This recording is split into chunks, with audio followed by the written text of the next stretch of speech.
Praise the Lord. சில ஆண்டுகளுக்கு முன்பாக ஒரு வாலிப சகோதரனை எங்களுடைய சபைக்கு தூக்கிட்டு வந்தாங்க.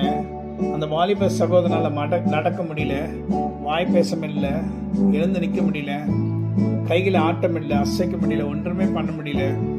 அப்பொழுது சபை முடிகிற நேரத்தில் அந்த வாலிப பையனுக்காக ஜெபிக்க ஆரம்பித்தேன்.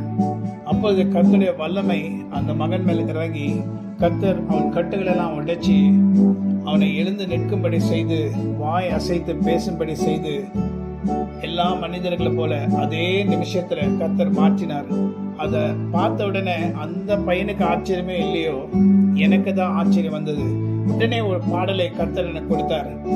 வலது பக்கம் நான் பார்த்தேனே, இயேசுதானே நின்றிருந்தார்.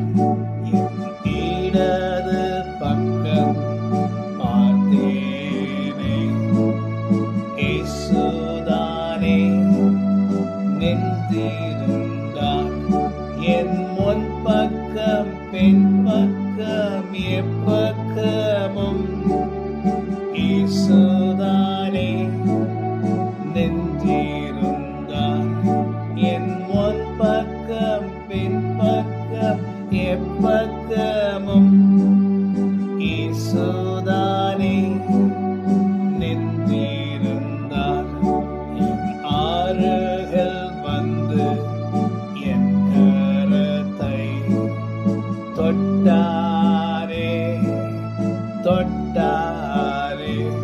நான் எழுந்து நின்று பார்த்தேனே, சுகமானேன் குணமானேன். உடனே ஆச்சரியப்பட்டுதான் எனக்குள்ள இந்த பாடல் வந்தது. ஆண்டவரே, நான் இல்ல ஆண்டவரே, நீங்க தான் அந்த பையனுக்கு வலது பக்கம் இடது பக்கம் ஜாம் பண்ணீங்க, முன் பக்கம் பின் பக்கம் ஜாம் பண்ணி அந்த மகனை எழுந்து நிற்கும்படி செய்தீர். இது உங்களால நடந்தது, என்னால் அல்ல. நீதான் அற்புதங்களின் தேவன். ஹல்லேலூயா. அதே போல உங்களுடைய வாழ்க்கையில கூட எந்த இடத்துல நீங்க இருந்தாலும் கர்த்தரே வந்து உங்களுக்கு அற்புதங்களை செய்வார். ஆமென். God bless you. Have a wonderful day. Amen.